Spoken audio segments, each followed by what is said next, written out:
This ticket is fake, and you know it. The words sliced through the first-class cabin like a blade, sharp and unforgiving. Samantha Rodriguez didn't whisper the accusation.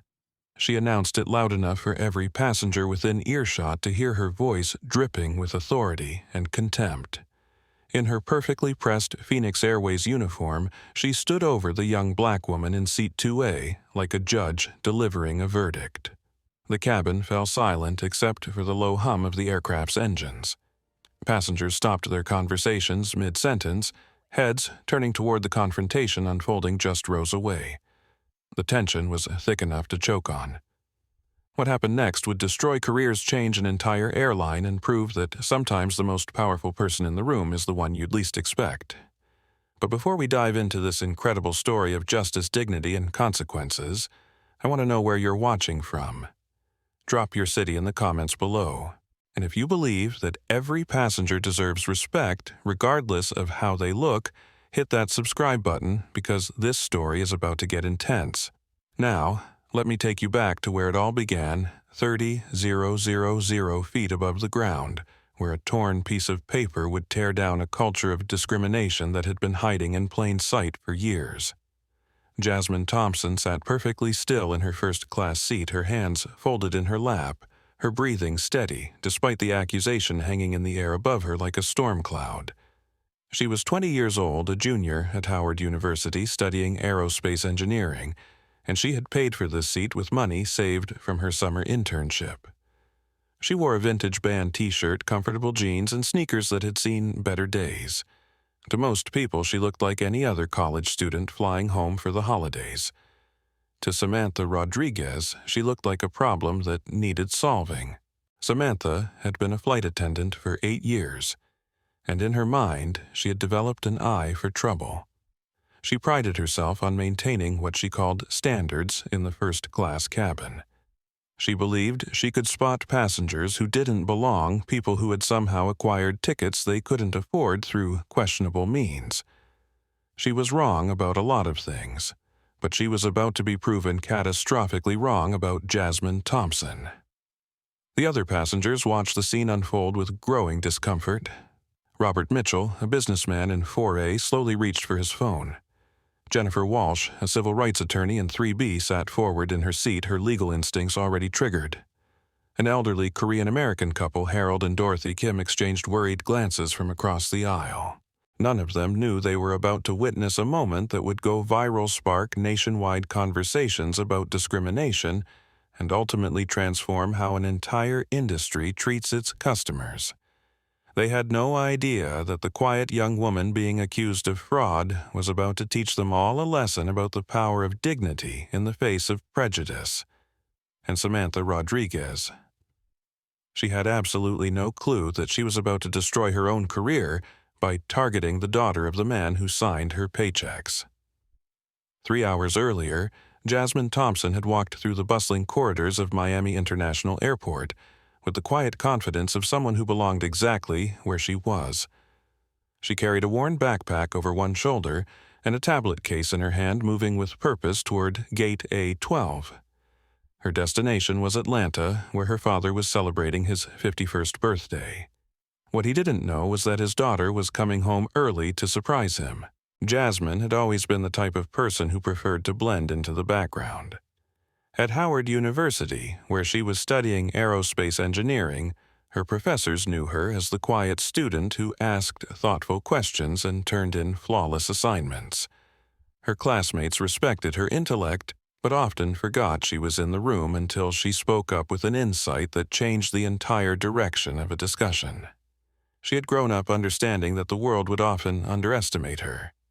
Her father had taught her from a young age that her response to that underestimation would define her character.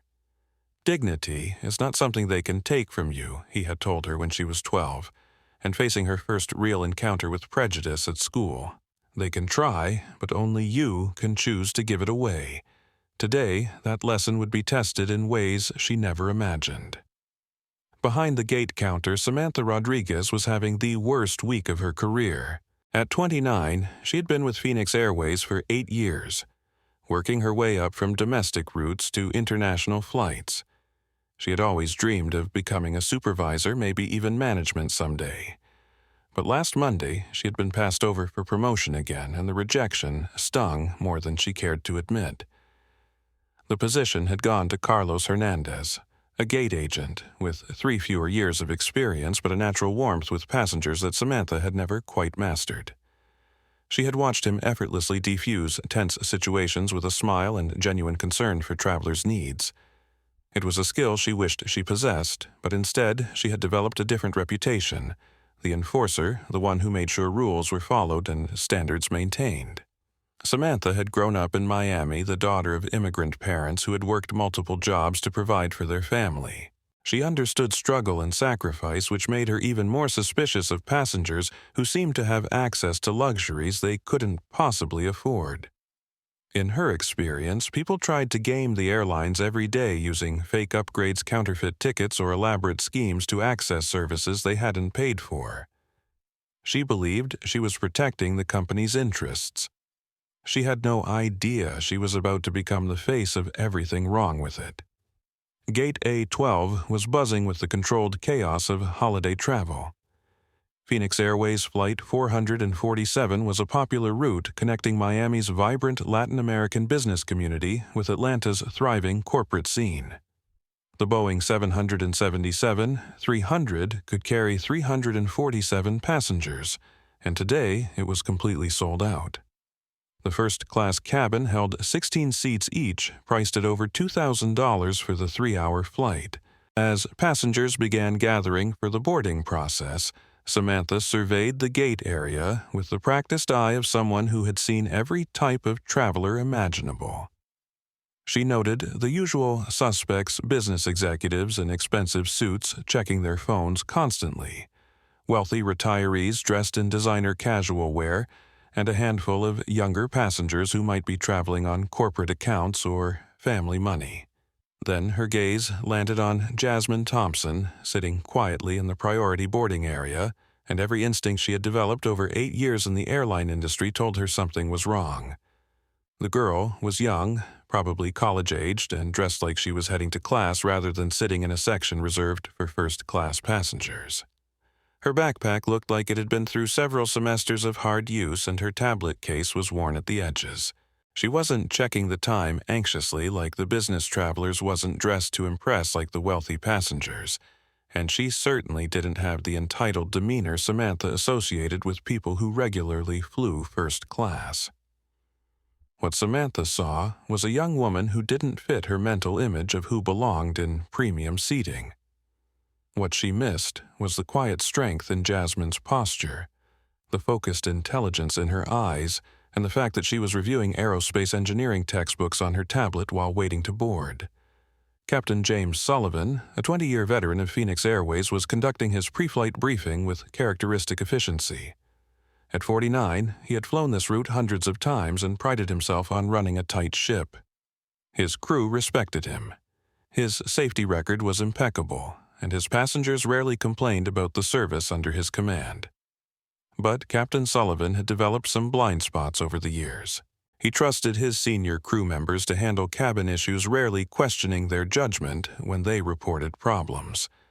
If Samantha Rodriguez said there was a passenger causing trouble, he believed her. If she recommended removing someone from the aircraft, he backed her decision. Today, that unquestioning trust would cost him his career. In the terminal, other passengers were beginning to notice the tension building around Gate A12.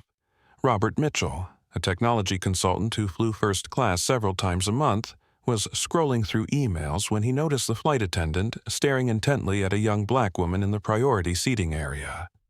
Something about the woman's body language struck him as predatory, and he made a mental note to keep an eye on the situation. Jennifer Walsh, a civil rights attorney returning from a discrimination case in Miami, was reading legal briefs when her professional instincts kicked in. She had spent years recognizing the subtle signs of racial profiling, and what she was witnessing at Gate A12 looked familiar in all the wrong ways. Harold and Dorothy Kim married for 38 years, and seasoned travelers had lived through enough history to recognize prejudice when they saw it. Harold had been a young man when the civil rights movement was fighting for basic dignity, and Dorothy had experienced her own share of discrimination as a Korean immigrant. They watched the scene developing with growing concern. None of these passengers knew they were about to become witnesses to an incident that would expose deep-rooted problems within an airline they had trusted for years. They had no idea their testimony would later be crucial in transforming not just company policies but industry standards nationwide. As the boarding announcement echoed through the gate area, Jasmine Thompson gathered her belongings and prepared to board the aircraft that would take her home to Atlanta. She had no reason to suspect that the next few hours would test every lesson about dignity and strength her father had ever taught her. She certainly never imagined that by standing up for herself she would end up standing up for countless other passengers who had faced discrimination in silence. The boarding announcement crackled through the gate area speakers with mechanical politeness. Phoenix Airways Flight 447 to Atlanta is now boarding first-class passengers and Diamond Club members. Please approach the gate with your boarding passes ready. Jasmine Thompson gathered her backpack and tablet case, double-checking her boarding pass one final time. Seat 2, a first class. She had splurged on the upgrade using money saved from her summer internship at NASA's Goddard Space Flight Center. The internship had been competitive, prestigious, and exhausting, but it had also been her first real taste of the aerospace industry she hoped to enter after graduation. As she approached the boarding lane, Jasmine noticed several well-dressed passengers falling in line ahead of her. A man in an expensive Italian suit was reviewing documents in a leather portfolio. An older woman wearing designer jewelry was speaking quietly into her phone in what sounded like German. Everyone looked like they belonged in first class, and Jasmine felt a familiar flutter of self-doubt. Her father had taught her that confidence was earned through preparation and character, not through clothing or appearances. But standing in line wearing her favorite vintage NASA t-shirt and comfortable traveling jeans, she wondered if she was underdressed for the experience ahead. That moment of uncertainty lasted exactly 3 seconds. Then, Samantha Rodriguez stepped out from behind the gate counter, her eyes fixed on Jasmine with laser focus. "Excuse me, miss." Samantha's voice carried across the gate area with unmistakable authority. Several passengers turned to look as she approached the boarding line. "Economy passengers board with Group 5. The announcement will be made shortly." Jasmine looked up, initially confused. "I'm sorry, but I'm in first class." She held up her boarding pass, the numbers clearly visible on the screen of her phone. Seat 2A. Samantha's expression didn't change, but something cold flickered behind her eyes. She stepped closer, positioning herself directly in front of Jasmine in a way that blocked her path to the gate. "May I see your identification and boarding pass, please?" The request itself wasn't unusual, but the tone carried an unmistakable edge of suspicion. Jasmine handed over her driver's license and held out her phone, displaying the digital boarding pass. She noticed that Samantha hadn't asked for identification from any of the other first-class passengers. Samantha examined the documents with exaggerated thoroughness, holding the license up to the light and squinting at the details. "This boarding pass," she said slowly, loud enough for other passengers to hear, "doesn't look right to me." "I'm sorry." Jasmine's voice remained calm, but she felt heat rising in her cheeks. "What exactly doesn't look right?" "The format seems off, and the seat assignment," Samantha shook her head. 2A is our premium seat. It's usually reserved for our most frequent flyers or special guests." Behind Jasmine, Robert Mitchell lowered his phone and started paying closer attention to the conversation. He had flown Phoenix Airways dozens of times and had never seen a flight attendant question a passenger's boarding pass so aggressively. Something about the interaction struck him as wrong. "I purchased this ticket online 3 weeks ago," Jasmine explained patiently.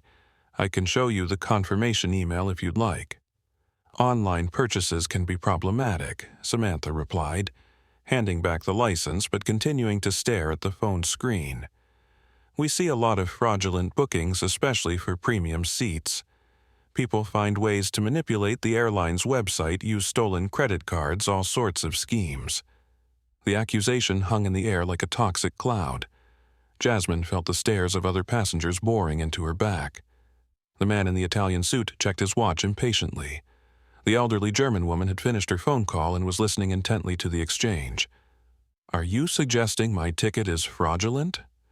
Jasmine's voice remained level, but anyone listening carefully would have heard the steel underneath her polite words.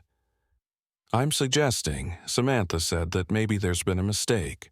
Sometimes the airline's website glitches, and passengers think they've purchased first-class tickets when they've actually bought economy seats. It happens more often than you'd think." Carlos Hernandez, the gate agent, who had recently been promoted over Samantha, noticed the commotion from behind the counter. He had worked with Samantha for 2 years and had seen her become increasingly rigid about enforcing what she considered proper procedures. He approached the boarding line with a diplomatic smile. "Is everything okay here?" Carlos asked, dividing his attention between Samantha and Jasmine. "Can I help resolve something?" Samantha bristled slightly at the interruption. "I'm handling a potential boarding pass issue. The passenger's ticket may not be valid." Carlos glanced at Jasmine's phone screen, then at her identification, then back at Samantha, with barely concealed confusion. "The boarding pass looks standard to me, Samantha. The seat assignment is confirmed in our system. I still think we should verify the purchase," Samantha insisted. "Young passengers sometimes use parents' credit cards without permission, or there could be a family member's account involved that needs authorization." The implication was clear, and it made Jasmine's stomach turn. She was being accused not just of fraud, but of essentially stealing her way into first class. Around her, she could feel the judgment of other passengers who were beginning to accept Samantha's narrative. "Ma'am," Carlos said gently to Jasmine, "would you mind if I just double-check something in our system? It'll only take a moment." Jasmine nodded, appreciating his respectful tone. As Carlos walked back to the counter to access the computer, she caught sight of Jennifer Walsh, the civil rights attorney who was now standing and watching the interaction with professional interest. Jennifer had seen this exact scenario play out in courtrooms across the country. A person of color trying to access a service or space they had legitimately purchased, only to face suspicion and additional scrutiny that white customers never encountered. She pulled out her own phone and began taking notes. Meanwhile, Harold and Dorothy Kim exchanged meaningful glances from their seats near the gate. Harold leaned over to his wife and whispered in Korean, "This is wrong. That young woman is being treated terribly." Dorothy nodded. She remembered similar moments from her early years in America when shopkeepers would follow her around stores or restaurant hostesses would question whether she could afford to eat at their establishments. "Should we say something?" "We should be ready to," Harold replied. "If this gets worse, that girl is going to need witnesses." Carlos returned from the computer with a confused expression. "Everything checks out perfectly," he announced. "The ticket was purchased online 3 weeks ago with a valid credit card. Full payment processed, seat assignment confirmed, no issues whatsoever." Samantha's jaw tightened. Sometimes fraudulent purchases take time to show up in the system. The credit card company might not have flagged it yet. Samantha Carlos said quietly, "The passenger has valid documentation and a confirmed seat assignment. We need to let her board." But Samantha Rodriguez was no longer listening to reason. 8 years of pent-up frustration, the sting of being passed over for promotion, and her own unexamined prejudices had created a perfect storm of bad judgment. She looked at Jasmine Thompson and saw everything she thought was wrong with passengers who tried to game the system. "I'm not comfortable allowing this passenger to board without additional verification," she announced loudly. "I've seen too many cases of fraudulent first-class bookings. Airport security should be involved." The words hit the gate area like a thunderclap. Passengers stopped their conversations. Children looked up from their devices. The atmosphere shifted from mild curiosity to genuine tension. Jasmine felt the moment crystallize around her like ice forming on a window. She could back down, accept whatever accommodations Samantha offered, and avoid the scene that was clearly developing. She could call her father and let him sort it out with a single phone call. Or she could stand her ground and trust that the truth would eventually win out. "My ticket is valid," she said, clearly loud enough for everyone in the gate area to hear. I purchased it legally with my own money, and I would like to board the aircraft and take the seat I paid for."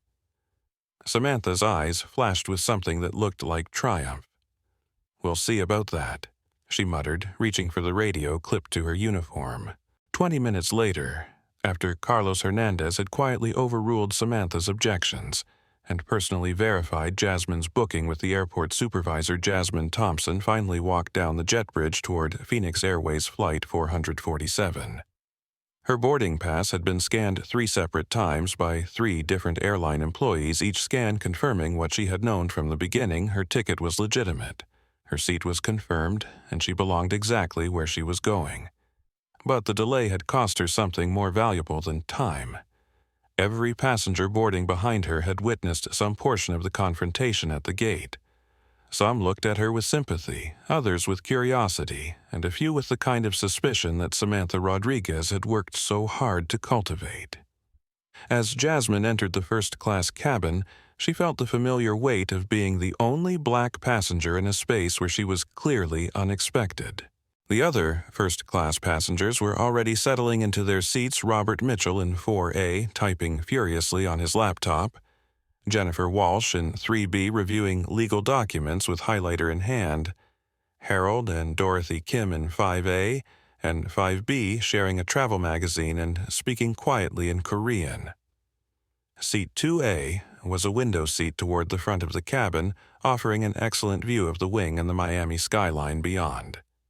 Jasmine stored her backpack in the overhead compartment and settled into the leather seat, trying to shake off the tension from the gate encounter.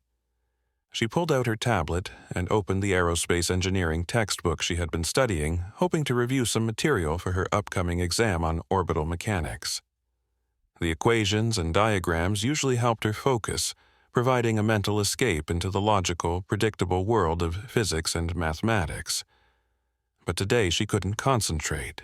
She could feel eyes on her, and when she looked up, she saw Samantha Rodriguez standing in the galley, arms crossed, staring directly at her. The staring continued for several uncomfortable minutes. Samantha would find reasons to walk through the cabin, checking seatbelts that didn't need checking, asking passengers if they needed anything while conspicuously avoiding Jasmine's row. Other passengers began to notice the obvious surveillance. Robert Mitchell, who had been flying first class for nearly a decade, had never seen a flight attendant monitor a specific passenger so obviously. He found himself watching Samantha's behavior with growing concern. Something about the situation reminded him of stories his grandfather had told about the Jim Crow era, when black travelers faced constant scrutiny and suspicion. Finally, Samantha approached Jasmine's row with exaggerated casualness. "Excuse me, miss," she said loudly enough to catch the attention of nearby passengers. "I need to verify your boarding pass one more time." Jasmine looked up from her textbook, her patience wearing thin. "I've already shown my boarding pass to 3 different airline employees. It was scanned multiple times." "I understand that," Samantha replied, "but I'm the senior flight attendant on this aircraft, and I have the authority to verify any passenger's documentation if I have concerns about their ticket validity." The statement was technically true, but the way she wielded that authority felt like a weapon. Jennifer Walsh looked up from her legal briefs, her professional instincts fully activated. She had heard similar language in discrimination cases where authority figures used their legitimate powers to harass people they didn't think belonged. "What specifically concerns you about my ticket?" Jasmine asked calmly. Samantha gestured vaguely at Jasmine's appearance. Sometimes passengers purchase tickets they can't actually afford, thinking they can sort out payment later. Or family members buy tickets for other people without proper authorization. I need to make sure all our first-class passengers are properly documented. The coded language wasn't lost on anyone listening. Robert Mitchell set down his laptop and turned slightly in his seat to get a better view of the interaction. Harold Kim reached over and gently touched his wife's hand, both of them recognizing the ugly undertones of what they were witnessing. "My ticket was purchased with a valid credit card in my name 3 weeks ago," Jasmine replied evenly. "The airline has already confirmed this multiple times. Credit cards can be stolen," Samantha shot back. "Or, sometimes, young people use parents' cards without permission. I'm just trying to protect both you and the airline from potential fraud issues." That was the moment when Jasmine Thompson realized this had nothing to do with her ticket, her credit card, or airline security. This was about a flight attendant who had decided that a young black woman in a vintage t-shirt and jeans couldn't possibly belong in first class, and who was determined to find a way to prove it. She thought about her father's advice about maintaining dignity in the face of prejudice. She thought about the countless other passengers who might face similar treatment if this behavior went unchallenged. And she made a decision that would change everything. "I'd like to speak to the captain," Jasmine said clearly. Samantha's eyes widened slightly. Passengers requesting to speak to the captain was unusual and typically indicated a serious problem. "I don't think that's necessary," she said quickly. "I'm just trying to resolve a simple documentation issue." "It's not a documentation issue," Jasmine replied. "It's a harassment issue. I have a valid ticket, I've shown proper identification multiple times, and you continue to question my right to be here. I'd like the captain to explain why I'm being treated differently than every other first-class passenger on this aircraft." The cabin fell silent except for the sound of the air conditioning and the distant noise of ground crews preparing for departure. Other passengers had stopped pretending to read or work and were openly watching the confrontation unfold. Robert Mitchell pulled out his phone and began recording. "This is getting out of hand," he murmured loud enough for others to hear. Jennifer Walsh closed her legal briefs and paid full attention to what was happening. As a civil rights attorney, she recognized this as a textbook case of discriminatory treatment, and she began mentally cataloging every detail for potential legal proceedings. Samantha realized she was losing control of the situation, but instead of de-escalating her frustration and pride, pushed her toward a fateful decision. "Fine," she said, "I'll get the captain.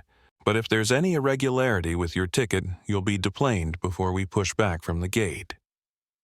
As she walked toward the cockpit, Jasmine felt her heart pounding. She had just escalated a situation that could result in her being removed from the aircraft and potentially banned from flying Phoenix Airways in the future. But she also knew that backing down would validate Samantha's behavior and ensure that other passengers would face similar treatment. She pulled out her phone and sent a quick text to her father. "Flight delayed some issues at gate. We'll call when I land." She didn't want to worry him, but she also wanted someone to know what was happening in case the situation deteriorated further. What Jasmine didn't know was that her father, Nathan Thompson, founder and CEO of Phoenix Airways, was currently in a board meeting at company headquarters in Atlanta. His phone was on silent and he wouldn't see her message for another 30 minutes. By then, it would be too late to prevent what happened next. Captain James Sullivan emerged from the cockpit with the confident stride of someone who had handled countless passenger disputes over 2 decades of commercial flying. At 49, he had earned a reputation as a steady leader who ran efficient flights and supported his crew's decisions. Passengers respected his authority, and his crew trusted his judgment. Today, that trust would be catastrophically misplaced. Sullivan approached Jasmine's seat with Samantha Rodriguez trailing behind him, her expression a mixture of vindication and barely controlled anger. The captain's presence had drawn the attention of every passenger in the first-class cabin, and several were discreetly recording the interaction on their phones. "Ma'am," Sullivan said in his practiced professional tone, "I understand there's some confusion about your ticket. My senior flight attendant is concerned about possible irregularities with your booking." Jasmine looked up at him with steady eyes. "There are no irregularities with my booking, Captain. Your flight attendant has questioned my identification multiple times, despite the fact that my ticket has been verified by 3 different airline employees. I'd like to know why I'm being subjected to treatment that no other first-class passenger has received." Sullivan had heard Samantha's version of events during their brief conversation in the galley. According to her account, a young passenger with a suspicious-looking boarding pass was being evasive about her ticket purchase and becoming hostile when asked routine security questions. He had no reason to doubt his experienced crew member's assessment. "Sometimes, our online booking system experiences glitches," Sullivan explained, using the same patronizing tone he had developed for dealing with passengers he considered difficult. It's possible you purchased an economy ticket but received a first-class confirmation by mistake. These things happen more often than you'd think. Jennifer Walsh felt her blood pressure rising. As a civil rights attorney, she had seen this exact pattern countless times, authority figures backing each other up without bothering to examine the facts while the victim was forced to prove their innocence over and over again. Captain Jennifer interjected, standing up from her seat in 3B. "I'm an attorney, and I've been watching this entire interaction. This passenger has provided valid documentation multiple times. She's been singled out for scrutiny that other passengers haven't faced, and now you're suggesting her ticket might be invalid despite the fact that your own employees have confirmed it's legitimate." Sullivan turned to look at Jennifer with obvious annoyance. "Ma'am, I appreciate your concern, but this is an airline matter. I need to ask you to return to your seat and allow us to handle this situation." "This is a civil rights matter," Jennifer replied firmly. "And as a passenger on this aircraft, I have the right to witness what's happening." Robert Mitchell looked up from his phone, which was still recording. "Captain, I've been flying Phoenix Airways for years, and I've never seen a passenger treated like this. The young woman has been nothing but polite and cooperative. Your flight attendant is the one who seems to be creating the problem." Samantha's face flushed with anger. She had expected the captain to support her authority and resolve the situation quickly. Instead, other passengers were taking the fraudulent passenger's side and making her look like the aggressor. "These passengers don't understand the security protocols we follow," Samantha said loudly. "We see attempted fraud every day, and part of our job is protecting the airline and legitimate passengers from people who try to game the system." Harold Kim spoke up from his seat across the aisle, his accented English clear and forceful. "Young lady, we have been watching. This passenger has done nothing wrong. You are the one creating problems."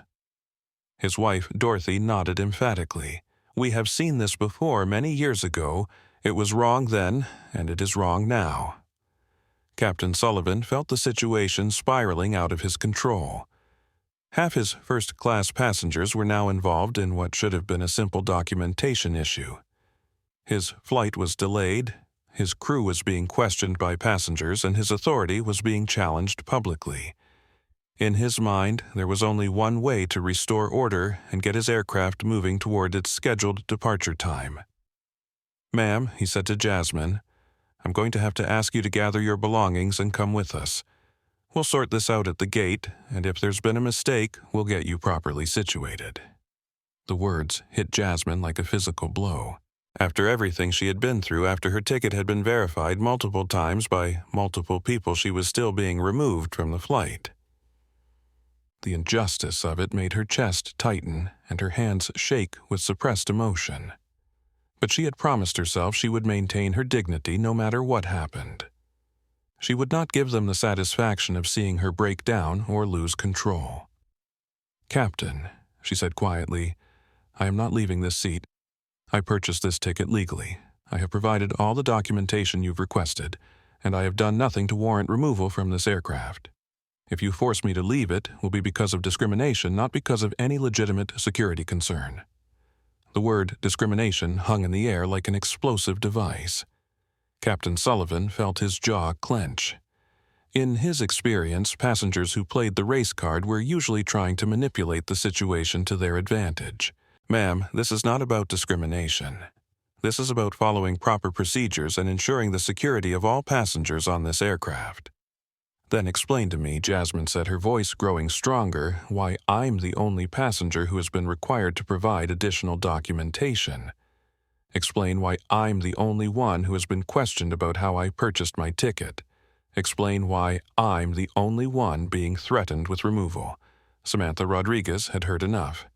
8 years of pent-up frustration, the humiliation of being questioned by passengers, and her own stubborn pride combined into a moment of catastrophic poor judgment. "Fine," she snapped, reaching for Jasmine's phone, which was displaying the boarding pass. "Let's see this precious ticket of yours." Before anyone could react, before Jasmine could pull the phone away, before Captain Sullivan could stop her, Samantha grabbed the device and stared at the screen showing the digital boarding pass. "Seat 2A, she read aloud mockingly. "First class. Right. And then in a moment that would be replayed millions of times on social media, analyzed by legal experts and cited in discrimination lawsuits for years to come, Samantha Rodriguez made the worst decision of her professional life. She opened her other hand to reveal Jasmine's printed backup boarding pass, which she had apparently taken from Jasmine's belongings while she was distracted by the captain's arrival. With deliberate theatrical slowness, she tore the boarding pass in half. The sound of paper ripping echoed through the cabin like a gunshot. For a moment, nobody moved. Nobody spoke.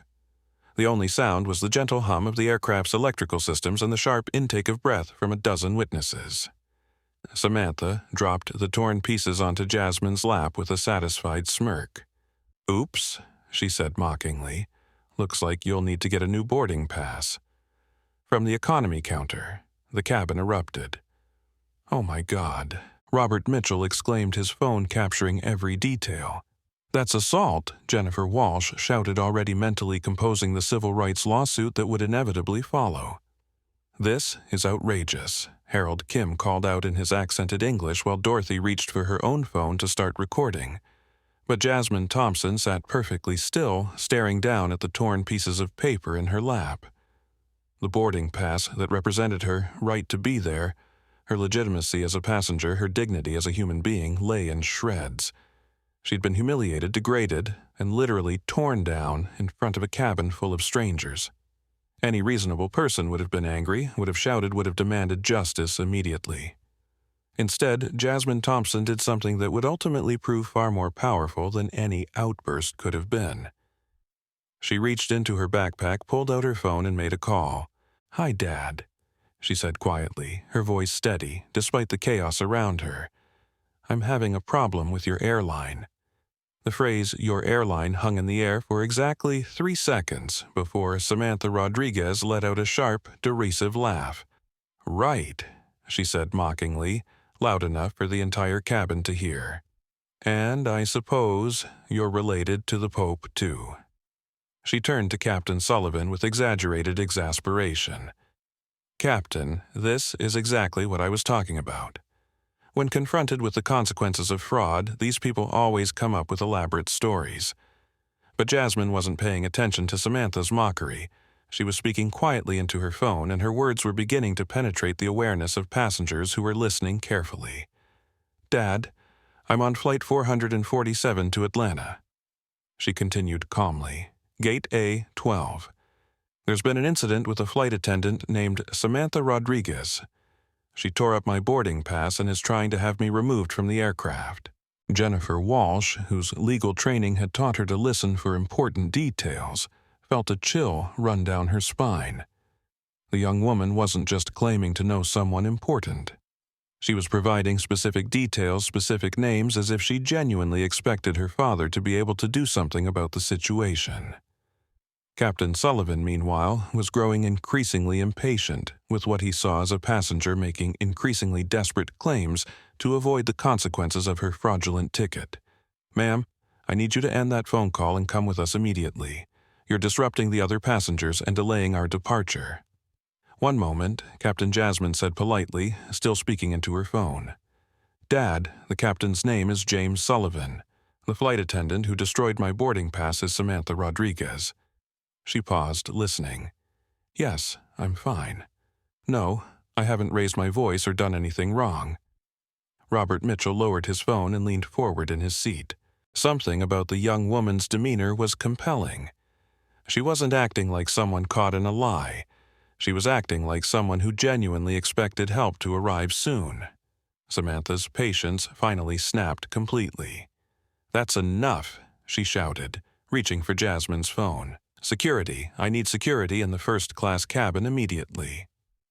Her call was answered within moments by 2 airport security officers who had been stationed near the gate area.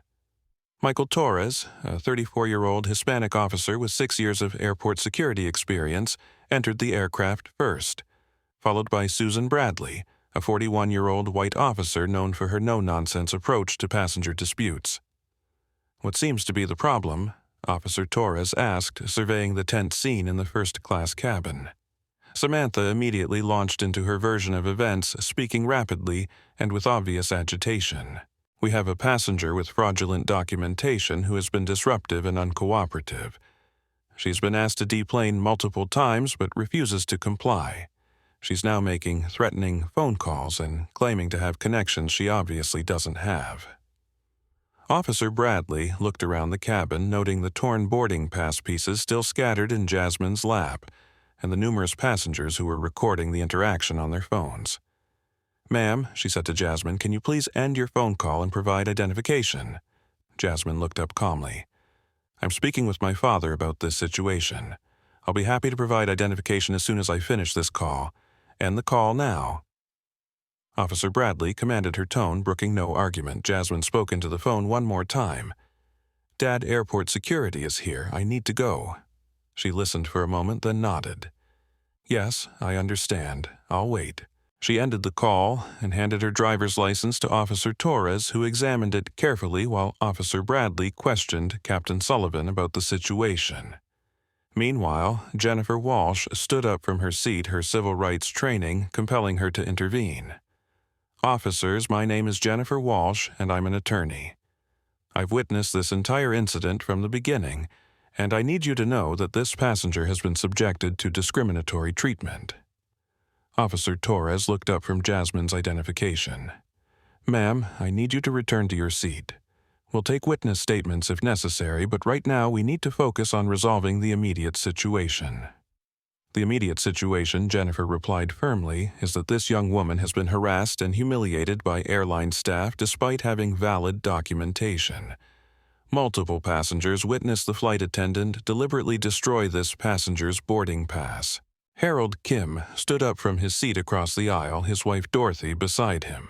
"Officers, we saw everything. This young lady did nothing wrong. The flight attendant was very rude and aggressive." Officer Bradley was beginning to feel overwhelmed by the number of passengers who seemed to be supporting the accused fraudster. In her experience, legitimate fraud cases were usually clear-cut with obvious evidence and minimal passenger sympathy for the perpetrator. "Let me see the boarding pass," she said to Samantha. Samantha gestured toward the torn pieces still in Jasmine's lap. She was carrying what appeared to be a fraudulent boarding pass. When I attempted to examine it more closely, it came apart. Robert Mitchell let out a short, incredulous laugh. "That's not what happened at all. The flight attendant deliberately tore up her boarding pass in front of all of us. I have it on video if you'd like to see it." Officer Torres felt his stomach sink. Passenger disputes were complicated enough without video evidence that contradicted crew member statements. "Sir, can you please show me that video?" As Robert began pulling up the recording on his phone, Officer Bradley was examining Jasmine's identification and trying to make sense of the situation. "Miss Thompson, can you explain how you purchased your ticket? I bought it online 3 weeks ago using my own credit card," Jasmine replied calmly. "The purchase was verified by multiple airline employees before boarding. I have the confirmation email, credit card statement, and digital boarding pass on my phone if you'd like to see them." Officer Torres watched Robert Mitchell's video with growing concern. The footage clearly showed Samantha Rodriguez deliberately tearing up what appeared to be a legitimate boarding pass while making mocking comments about the passenger. Nothing in the video suggested fraudulent activity on Jasmine's part. "Miss Rodriguez," he said to the flight attendant, "can you explain why you destroyed this passenger's boarding pass?" Samantha's face flushed red. The document looked suspicious. "I was following security protocols for potential fraud cases." "What specifically looked suspicious about it?" Officer Bradley asked. The format was wrong, and the seat assignment seemed inconsistent with the passenger's profile. Jennifer Walsh couldn't contain herself any longer. "Officers, what you're witnessing is textbook racial profiling. This passenger was targeted because of her race and age, not because of any legitimate security concerns." Officer Torres was beginning to reach the same conclusion, but he needed to follow proper procedures. "Miss Thompson, I'm going to need you to come with us while we sort this out. If your documentation is legitimate, we'll have you back on board quickly." It was at that moment that Jasmine's phone began ringing with a call from an unknown number. She looked at the screen, then at the security officers. May I answer this? I believe it's related to this situation. Officer Bradley nodded reluctantly, and Jasmine answered the call on speakerphone. Miss Thompson, this is Diana Rodriguez, Vice President of Operations for Phoenix Airways. Your father asked me to contact you immediately. Are you safe and unharmed? The cabin fell absolutely silent. Samantha Rodriguez felt the blood drain from her face as she heard her own last name spoken by a Phoenix Airways executive. Officer Torres exchanged glances with his partner, both of them realizing that this situation had just become far more complicated than a typical passenger dispute. I'm fine, Miss Rodriguez, Jasmine replied calmly, though I've been subjected to discriminatory treatment by your staff. I understand, and I want to assure you that we take such allegations extremely seriously. I'm currently reviewing the incident with our security team and legal department. Is Captain Sullivan available to speak with me? Captain Sullivan, who had been growing increasingly uncomfortable as the situation developed, reluctantly took Jasmine's phone. This is Captain Sullivan. Captain, this is Diana Rodriguez, VP of Operations. I need you to immediately suspend any action against Miss Thompson pending a full investigation of this incident. I also need you to preserve all security footage and documentation related to this matter. Sullivan's hands began to shake slightly as he realized the implications. Ma'am, I was just following standard security procedures based on my crew's assessment. Captain, the passenger you're attempting to remove is Jasmine Thompson, daughter of Nathan Thompson, founder and CEO of Phoenix Airways. She is traveling on a legitimate ticket purchased with company approval. Any further action against her without cause would constitute a serious violation of company policy. The phone call was still on speaker, which meant every passenger in the first-class cabin heard the announcement. Samantha Rodriguez sank into a nearby seat, her face pale with the realization of what she had done. She had not only harassed a legitimate passenger, she had attacked the boss's daughter. Officer Torres cleared his throat. Miss Rodriguez, given this new information, I think we need to reassess the situation. Miss Thompson, you're free to remain in your seat. Officers will be conducting a full investigation of the allegations of discriminatory treatment. But even as the immediate crisis began to resolve, Jasmine Thompson knew that the real reckoning was just beginning. Through the aircraft's windows, she could see a convoy of black SUVs pulling up to the gate, and she recognized the purposeful stride of the man getting out of the lead vehicle. Her father had arrived, and Phoenix Airways was about to learn what happened when someone targeted Nathan Thompson's daughter. Nathan Thompson ended the emergency call with his operations team and stepped out of the black SUV with the measured calm of a man who had built a billion-dollar airline from a single aircraft and 3 employees. At 51, he had weathered industry recessions, regulatory challenges, and countless competitive threats. But nothing had ever made him as quietly furious as the phone call he had received 20 minutes ago. His daughter was being discriminated against on his own airline. Behind him, a small army of Phoenix Airways executives emerged from the convoy of vehicles. Diana Rodriguez, VP of Operations, was already coordinating with airport security through her earpiece. Frank Kowalski, Chief Security Officer and former FBI agent, was reviewing incident reports on his tablet as he walked. Patricia Liu, Regional Manager for Southeast Operations, was fielding calls from the company's legal department. Sir Diana said as they approached the gate area, "We've confirmed that, miss. Thompson is safe and has been cleared by airport security. The incident is contained, but we have multiple passengers recording video, and social media activity is already beginning to spike." Nathan nodded grimly. "What's our exposure?" Frank Kowalski looked up from his tablet. "Potentially severe. If the allegations are substantiated, we're looking at civil rights violations, possible federal discrimination charges, and almost certain viral social media backlash. The incident occurred in full view of first-class passengers, including a civil rights attorney and several business travelers who appear to be posting in real time, and the crew members involved flight attendant Samantha Rodriguez and Captain James Sullivan. Rodriguez appears to be the primary actor, but Sullivan backed her decisions and authorized the attempted removal." Nathan felt his jaw tighten. He had known Jim Sullivan for 8 years. The captain had been hired away from a competitor with promises of better working conditions and company culture.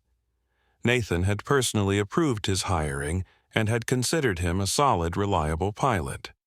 Sir Patricia Liu interjected, "There's something else you need to know. Our preliminary review suggests this might not be an isolated incident. We're seeing patterns in customer complaints that indicate Rodriguez may have engaged in similar behavior before." The revelation hit Nathan like a physical blow. How many complaints we're still investigating, but initial data suggests at least 6 formal complaints involving minority passengers over the past 18 months. All were classified as misunderstandings or communication issues by the regional management team. Nathan stopped walking and turned to face his executive team. "Are you telling me that my airline has been systematically discriminating against passengers for over a year, and nobody thought to escalate this to senior management?" Diana Rodriguez looked uncomfortable. "Sir, the complaints were handled at the regional level. The pattern wasn't identified because they were processed separately by different managers." "That's going to change," Nathan said quietly, but his tone carried the unmistakable weight of absolute authority. "Frank, I want every discrimination complaint from the past 3 years reviewed by your team. Diana, I want a complete audit of our passenger treatment protocols. Patricia, I want to know exactly who knew what and when they knew it." As they entered the terminal, Nathan could see Gate A12 in the distance. A crowd had gathered around the boarding area with airport security officers maintaining a perimeter around the aircraft. Several passengers were standing outside the jet bridge, apparently having deplaned to avoid the disruption. "Mr. Thompson," a voice called out from behind them. Nathan turned to see Maria Santos, the gate supervisor who had initially overruled Samantha Rodriguez's objections to Jasmine's boarding. She looked nervous but determined. "Sir, I wanted you to know that I tried to intervene when I realized what was happening. Carlos Hernandez, our gate agent, also attempted to de-escalate the situation. We both verified Miss Thompson's ticket multiple times and confirmed it was legitimate." Nathan studied the woman's face, reading the genuine concern and guilt in her expression. "Miss Santos, I appreciate you speaking up. I want you to know that employees who try to do the right thing will be protected. Can you walk me through exactly what happened?"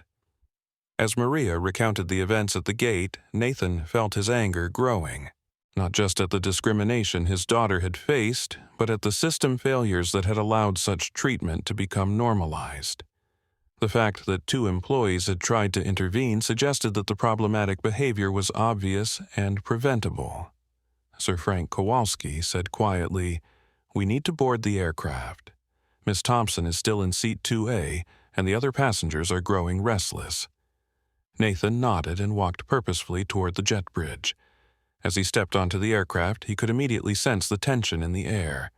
The first-class cabin buzzed with nervous energy, with passengers whispering among themselves and several still holding phones that were clearly recording. He saw his daughter immediately. Jasmine was sitting calmly in seat 2A, her aerospace engineering textbook open in her lap. The torn pieces of her boarding pass arranged neatly on the seat-side table. She looked up as he approached, and Nathan felt his heart break at the quiet dignity in her eyes. "Hey, Dad," she said softly. Nathan leaned down and hugged his daughter gently, acutely aware that dozens of phones were capturing the moment. "Are you okay, sweetheart? I'm fine. Just tired." Nathan straightened and surveyed the cabin.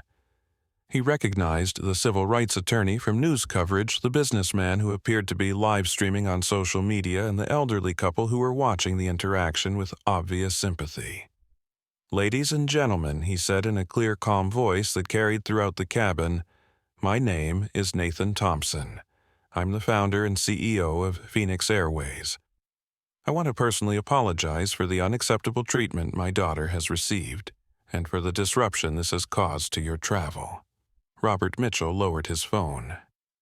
"Mr. Thompson, I've been flying your airline for years, and I've never seen anything like what happened here today. Your flight attendant was completely out of line."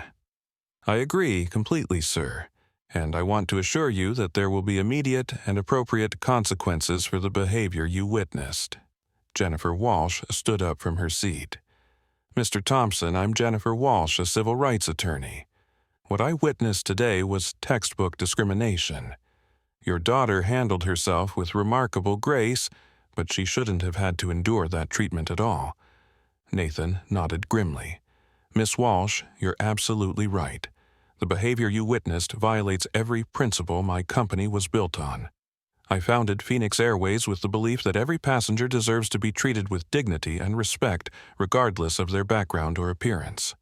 Harold Kim spoke up in his accented English. Mr. Thompson, your daughter is a very brave young woman. She stood up for herself with great dignity. Thank you, sir. She learned that from her mother. Nathan looked around the cabin one more time, meeting the eyes of each passenger who had witnessed his daughter's humiliation. I want you all to know that what happened here today will result in fundamental changes to how Phoenix Airways trains and monitors our staff. No passenger should ever face the treatment my daughter received. At that moment, Captain Sullivan appeared from the cockpit, his face pale and his hands visibly shaking. Behind him came Samantha Rodriguez, escorted by airport security officers. Nathan turned to face them both, and the cabin fell absolutely silent. Captain Sullivan, Miss Rodriguez. His voice was quiet, but it carried the unmistakable weight of judgment. I think we need to have a conversation. The silence in the first-class cabin was absolute as Nathan Thompson stood face-to-face with the two Phoenix Airways employees who had humiliated his daughter. Captain James Sullivan's 20-year career flashed before his eyes as he met the gaze of the man who had personally hired him. Samantha Rodriguez stood behind the airport security officers, her face drained of all color, as the full magnitude of her actions finally sank in. Captain Sullivan Nathan said calmly, "Would you like to explain to me why my daughter was threatened with removal from an aircraft she had every right to be on?" Sullivan's mouth opened and closed several times before he found his voice. "Sir, I was responding to concerns raised by my senior flight attendant about potential documentation irregularities. I was following standard security protocols." "Standard security protocols," Nathan repeated slowly. "Tell me, Captain, what specific irregularities did you observe in my daughter's documentation?" The question hung in the air like a sword. Sullivan realized he had never actually examined Jasmine's documentation himself. He had simply trusted Samantha's assessment and acted on her recommendations. The flight attendant, reported concerns about the boarding pass format and the passenger's profile. Sullivan stammered. Nathan's eyes never left the captain's face. The passenger's profile. What exactly does that mean, Captain? Before Sullivan could answer, Jennifer Walsh stood up again. "Mr. Thompson, if I may, I'm an attorney, and I witnessed the entire incident.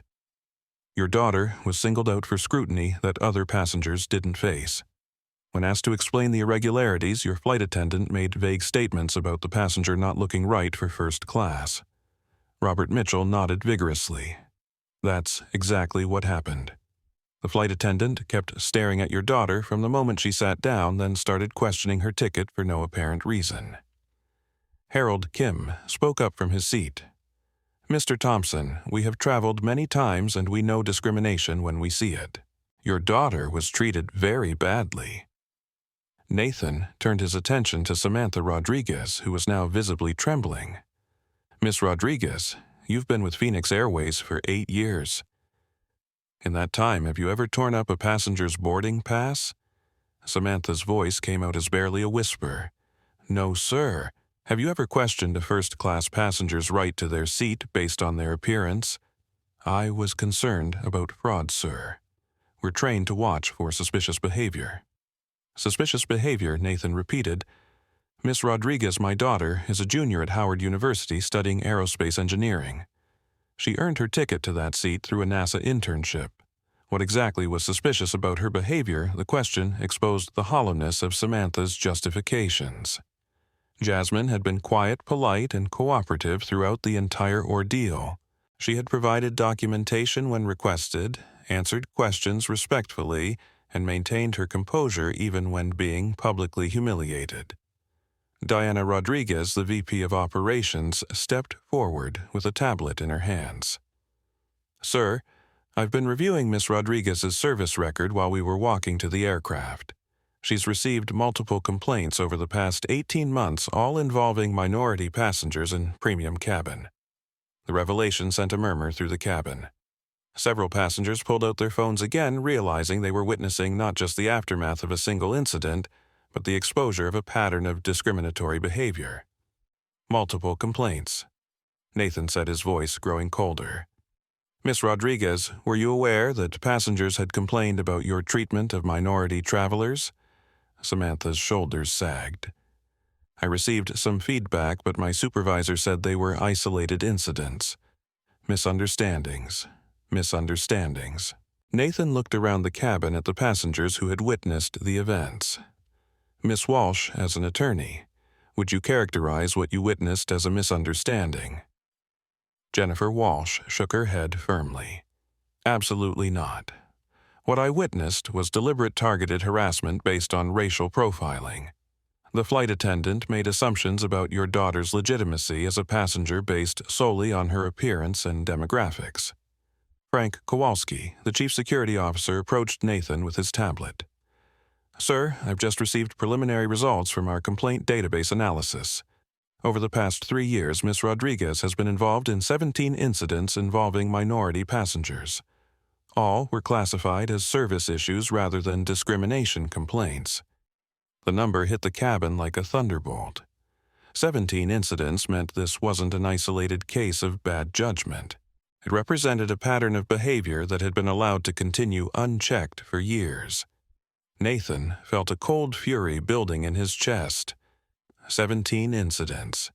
Captain Sullivan, as the senior crew member on this aircraft, were you aware of Miss Rodriguez's history of problematic interactions with minority passengers?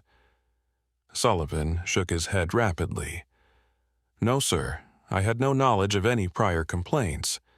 Yet you supported her decision to remove my daughter without examining any evidence yourself.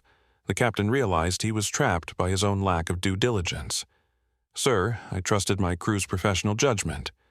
Your crew's professional judgment, Nathan said, led to my daughter being publicly humiliated, having her boarding pass destroyed, and being threatened with arrest. All because a flight attendant decided she didn't look right for first class. Patricia Liu, the regional manager, had been reviewing incident reports on her phone. She looked up with obvious distress. Sir, there's more. The complaints involving Miss Rodriguez weren't just filed and forgotten. They were actively minimized by regional management. Several passengers who filed formal complaints were told their concerns were unfounded or based on misunderstandings. Nathan turned to look at his daughter, who had been listening to the conversation with remarkable composure. Jasmine, how are you holding up? I'm okay, Dad. But I keep thinking about all the other passengers who went through this and didn't have someone who could call the CEO. Her words cut through Nathan's anger and reached something deeper. This wasn't just about his daughter anymore. It was about every passenger who'd been profiled, harassed, or humiliated by employees who thought they could get away with it because their victims had no recourse. You're right, Nathan said quietly, and that stops today. He turned to address the cabin full of passengers who had become unwitting witnesses to a corporate reckoning. Ladies and gentlemen, I want you to know that what happened here today represents a complete failure of the values Phoenix Airways was built on. My daughter shouldn't have had to endure this treatment, and neither should any passenger on my airline. Dorothy Kim spoke up in her soft voice. Mr. Thompson, your daughter handled this situation with great dignity. You should be proud of her. Nathan smiled for the first time since entering the aircraft. I am incredibly proud of her, but I'm ashamed that she had to demonstrate that dignity in the face of such unprofessional treatment from my own employees. Robert Mitchell had been recording the entire interaction. Mr. Thompson, I have to ask, what happens next? This video is going to be seen by millions of people. Nathan nodded grimly. What happens next is that Phoenix Airways takes responsibility for what occurred here today and implements changes to ensure it never happens again. Miss Rodriguez and Captain Sullivan, you're both suspended immediately pending a full investigation. The words hit both employees like physical blows. Sullivan's face went ashen as he realized his career was effectively over. Samantha Rodriguez began crying quietly, finally understanding the full consequences of her actions. But Nathan Thompson wasn't finished. The reckoning had only just begun. Within 30 minutes of Nathan Thompson's arrival at Gate A 12 Phoenix Airways Flight, 447 had been transformed from a routine commercial flight into the epicenter of a corporate crisis that would reshape the entire airline industry. As security officers escorted Samantha Rodriguez off the aircraft, her termination already processed through Phoenix Airways' Human Resources Department, Nathan stood before the first-class passengers who had witnessed his daughter's humiliation. "Ladies and gentlemen," Nathan announced, his voice carrying the authority of someone who had built an airline from nothing. "I want to personally ensure that your travel experience concludes positively despite the unacceptable disruption you've witnessed. Miss Rodriguez's employment with Phoenix Airways has been terminated effective immediately." The cabin erupted in spontaneous applause. Robert Mitchell, who had been live-streaming portions of the incident, lowered his phone and began clapping. Jennifer Walsh nodded approvingly from her seat, while Harold and Dorothy Kim exchanged satisfied glances. Furthermore, Nathan continued, "Captain Sullivan has been suspended pending a full investigation of his role in this incident. We have a replacement crew standing by and we'll have you airborne to Atlanta within the hour." But even as Nathan addressed the immediate situation, his mind was racing through the broader implications of what had occurred. Diana Rodriguez, his VP of Operations, approached with an expression of barely controlled panic. "Sir," she whispered urgently, "the social media situation is exploding. Robert Mitchell's live stream reached over 50,000 viewers in real time. Video clips are being shared across all platforms, and major news outlets are already calling for statements." Nathan nodded grimly. "Schedule a press conference for this afternoon.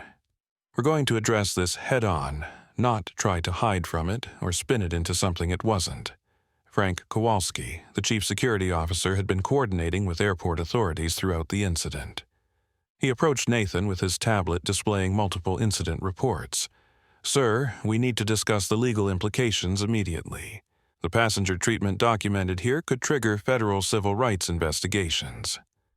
Good Nathan replied, surprising his security chief. "We'll cooperate fully with any investigation. Phoenix Airways has nothing to hide and everything to learn from this situation." Meanwhile, Jasmine Thompson had been quietly observing the corporate response unfolding around her. She stood up from seat 2A, gathering the torn pieces of her boarding pass that had started the entire confrontation. "Dad," she said quietly, "can we talk privately for a moment?" Nathan followed his daughter to the far end of the first-class cabin away from the other passengers and airline employees who were managing the crisis response. "How are you really doing with all this?"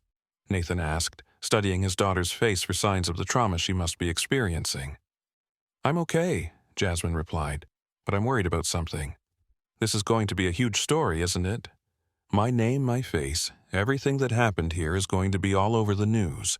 Nathan felt a stab of guilt as he realized that his daughter was about to become the public face of airline discrimination, whether she wanted that role or not. "Sweetheart, we can limit your public exposure. You don't have to do interviews or make statements if you don't want to." "That's not what I'm worried about," Jasmine said firmly. "I'm worried about all the passengers who went through similar treatment and didn't have a CEO father to call. What happens to them?" The question struck Nathan like lightning. His daughter, at 20 years old, was demonstrating a sense of social responsibility that humbled him. While he had been focused on immediate damage control and corporate accountability, she was thinking about the broader implications for other travelers who lacked her privileges. "What do you think we should do?" he asked. "I think Phoenix Airways should establish a fund to compensate passengers who were discriminated against in the past. And I think we should create an independent review board to investigate complaints so this can't happen again." Nathan stared at his daughter with growing admiration. "Those are excellent ideas. We'll implement both immediately." Their private conversation was interrupted by Patricia Liu, the regional manager, who approached with obvious urgency. Sir, we have a problem. Regional Director Stephen Walsh is refusing to come to headquarters. He's claiming the complaint filtering system was approved by senior management. Nathan's jaw tightened. Get legal on the phone. Walsh is terminated immediately, and we're conducting a full audit of every decision he made regarding discrimination complaints. The ripple effects of the day's events were spreading rapidly through Phoenix Airways' corporate structure. Within hours, multiple managers who had been complicit in suppressing discrimination complaints would find their careers ended. The company's entire approach to passenger relations would be scrutinized and reformed. Captain James Sullivan, meanwhile, was clearing out his cockpit for the final time. After 20 years of commercial aviation, his career was ending in disgrace. As he packed his flight manual and personal items, he reflected on the choices that had led to this moment. Sullivan had always prided himself on being a competent, reliable pilot who followed procedures and supported his crew. But he now realized that competence without conscience was meaningless. By failing to examine the evidence of discrimination himself, by blindly supporting Samantha Rodriguez's prejudiced judgments, he had betrayed the trust placed in him by passengers and airline management alike. The replacement captain, Maria Fernandez, a 15-year veteran with Phoenix Airways, boarded the aircraft with her crew and immediately sought out Nathan Thompson. "Sir," she said respectfully, "I want you to know that this aircraft will be operated with the highest standards of professionalism and respect for all passengers." Nathan shook her hand firmly. "Captain Fernandez, I appreciate your commitment. The passengers today have been through enough disruption." As the new crew prepared for departure, Nathan made one final announcement to the first-class cabin. "Ladies and gentlemen, I want to thank you for your patience during this difficult situation. Each of you will receive a full refund for today's flight, along with vouchers for future travel. More importantly, you have my personal guarantee that Phoenix Airways will use today's events as a catalyst for meaningful change throughout our organization." Jennifer Walsh approached Nathan before the flight's departure. "Mr. Thompson, as an attorney who specializes in civil rights cases, I want to commend your response to this incident. Most companies would have tried to minimize or cover up what happened. Ms. Walsh, covering up discrimination doesn't eliminate it. It just enables more of it. Phoenix Airways is committed to transparency and accountability. I'd like to follow up with your legal team about the broader patterns of discrimination your investigation uncovers. There may be other passengers who deserve compensation and recognition." "Absolutely. We welcome your involvement in ensuring justice for any passenger who was mistreated." As Flight 447 finally pushed back from the gate nearly 2 hours behind schedule, Nathan Thompson remained in the terminal to face the media storm that was beginning to engulf Phoenix Airways. The incident had already been viewed millions of times on social media, generating thousands of comments and shares from travelers who had experienced similar discrimination.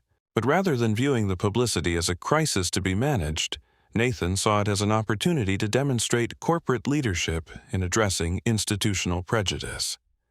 Phoenix Airways would become the first major airline to voluntarily audit its discrimination practices and implement comprehensive reforms. The transformation had begun, sparked by a torn boarding pass and a young woman's refusal to accept injustice. 3 days after the incident, on Flight 447, Phoenix Airways corporate headquarters in Atlanta had been transformed into the nerve center of the most comprehensive discrimination investigation in airline industry history. Nathan Thompson had authorized the hiring of external civil rights experts, former federal investigators, and independent auditors to examine every aspect of the company's passenger treatment protocols. The conference room on the executive floor buzzed with activity as teams of investigators reviewed thousands of customer complaints, employee records, and incident reports dating back 5 years. What they were discovering painted a disturbing picture of institutional problems that extended far beyond the actions of Samantha Rodriguez and Captain Sullivan. Frank Kowalski, the chief security officer, stood before a wall-sized display showing data visualization of complaint patterns. Red dots marked incidents involving minority passengers, while blue dots represented complaints from white travelers. The pattern was unmistakable. Minority passengers were 5 times more likely to have their complaints dismissed as misunderstandings or communication issues. Sir Kowalski said to Nathan, who was reviewing incident reports with Diana Rodriguez, the data tells a clear story. Regional Director Stephen Walsh didn't just filter complaints. He actively coached managers to minimize discrimination allegations. Nathan looked up from the reports with visible disgust. "Show me the evidence." Kowalski clicked to the next slide displaying email communications between Walsh and various regional managers. The messages revealed a deliberate strategy to reclassify discrimination complaints in ways that would prevent them from triggering federal reporting requirements or senior management attention. One email, dated 8 months earlier, read, "These passengers always claim discrimination when they don't get what they want. Classify as customer service issue and offer travel vouchers. Don't escalate unless absolutely necessary." Another message from just 3 months ago was even more damning. Flight crews need to maintain cabin standards. Support your attendants when they make judgment calls about passenger suitability. Better to err on the side of caution. Diana Rodriguez shook her head in disbelief. Stephen Walsh essentially created a permission structure for discrimination. He was telling managers and crew members that profiling passengers was not only acceptable, but expected. Dr. Angela Martinez, a civil rights expert hired to lead the external investigation, entered the conference room with a thick folder of additional findings. As a former Department of Justice attorney who had prosecuted airline discrimination cases, she brought both expertise and credibility to Phoenix Airways' internal review.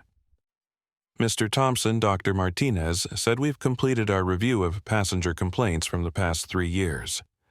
The patterns we've identified are disturbing, but they're also actionable. We can trace specific policies and training practices that contributed to discriminatory treatment." She opened her folder and spread several documents across the conference table. Stephen Walsh implemented what he called passenger assessment protocols that encouraged flight crews to make subjective judgments about whether travelers belonged in premium cabins based on their appearance and behavior. Nathan examined the documents with growing anger. These protocols were never approved by senior management. Where did Walsh get the authority to implement them? "That's part of the problem," Dr. Martinez replied. Walsh was operating with significant autonomy in regional operations. The corporate structure gave him discretion to implement efficiency measures without detailed oversight from headquarters. Frank Kowalski pulled up another data visualization. "Sir, we've identified 43 Phoenix Airways employees who received Walsh's training on passenger assessment. 17 of them have been involved in subsequent discrimination complaints." The scope of the problem was becoming clear. What had appeared to be isolated incidents of individual prejudice were actually the result of deliberate training and policy decisions that had infected multiple levels of the organization. Patricia Liu, who had been conducting interviews with affected employees, approached the group with visible distress. "Sir, I need to report something else we've discovered. Several minority employees reported experiencing discrimination from their own colleagues after raising concerns about passenger treatment. Explain." Flight attendants and gate agents who questioned discriminatory practices were labeled as troublemakers or not team players. Some were reassigned to less desirable routes or shifts. A few quit rather than continue working in that environment. Nathan felt his stomach turn. Phoenix Airways hadn't just discriminated against passengers. The company had also silenced employees who tried to protect those passengers from mistreatment. Dr. Martinez nodded grimly. "This creates what we call a culture of complicity. Employees learn that speaking up against discrimination will hurt their careers, so they either participate in the behavior or remain silent when they witness it. How many employees are we talking about?" At least 12 minority staff members reported experiencing retaliation for questioning discriminatory practices. Several more reported witnessing discrimination but feeling unable to intervene due to fear of career consequences. Nathan stood up and walked to the window overlooking the Phoenix Airways Operations Center, where hundreds of employees were managing flights across the country. How many of them had been trained to discriminate? How many passengers had been mistreated while good employees stayed silent out of fear? Mr. Thompson, Dr. Martinez said softly, "There's something else you need to know. We found evidence that this pattern of discrimination may have contributed to Phoenix Airways losing market share among minority travelers over the past 2 years." Nathan turned back to face the investigation team. "Show me." Kowalski pulled up travel industry data on his laptop. Minority business travelers have been choosing competitors over Phoenix Airways at increasing rates. Exit surveys and social media analysis suggest that word-of-mouth reports about discriminatory treatment were driving passengers to other airlines. The business implications were staggering. Phoenix Airways had been losing millions of dollars in revenue because discriminatory treatment was driving away passengers. The company's reputation in minority communities had been quietly deteriorating for months. Sir Diana Rodriguez said, "I've been reviewing our diversity and inclusion training programs. They're inadequate and outdated. Most employees received online training modules that focused on legal compliance rather than actually preventing discriminatory behavior." Dr. Martinez nodded. Compliance-based training teaches employees what they can't get sued for, not what they should actually do. Effective bias training requires hands-on scenarios, regular reinforcement, and accountability measures. Nathan returned to his seat at the conference table. "Dr. Martinez, I want you to design a completely new training program. Not just for compliance, but for creating a culture where discrimination is unthinkable. I'd recommend starting with senior management. Cultural change has to come from the top and be reinforced at every level." Frank Kowalski looked up from his tablet. "Sir, we also need to address the complaint handling process. The current system makes it too easy for discrimination reports to disappear or be minimized. What do you recommend independent oversight? An external review board that reports directly to the board of directors, not to regional management. Discrimination complaints should trigger automatic investigations that can't be buried or reclassified." Nathan nodded approvingly. "Implement that immediately." "What else?" Dr. Martinez consulted her notes. "We need to establish clear consequences for discriminatory behavior and, equally important, clear protections for employees who report discrimination. Right now, there's no incentive structure that supports doing the right thing." Patricia Liu raised another concern. "Sir, we also need to address the financial impact on passengers who were discriminated against. Some of them paid premium prices for services they didn't receive due to harassment and mistreatment. Establish a compensation fund," Nathan ordered immediately. "Any passenger who can demonstrate they were discriminated against will receive appropriate compensation, regardless of whether they filed formal complaints at the time." As the investigation team continued their work, Nathan reflected on how close his company had come to becoming synonymous with discrimination in the airline industry. If not for his daughter's incident, these patterns might have continued for years, driving away passengers and destroying the reputation he had spent decades building. But there was also something hopeful in the data they were uncovering. Several Phoenix Airways employees had tried to do the right thing even when the system worked against them. Carlos Hernandez, the gate agent who had defended Jasmine, represented dozens of staff members who wanted to provide excellent service to all passengers. Dr. Martinez Nathan said, "I want to identify every employee who spoke up against discrimination even when it put their careers at risk. Those people should be promoted and recognized as examples of the culture we want to build." That's an excellent idea. It sends a clear message that moral courage is valued and rewarded. As the afternoon wore on, the scope of necessary changes became overwhelming.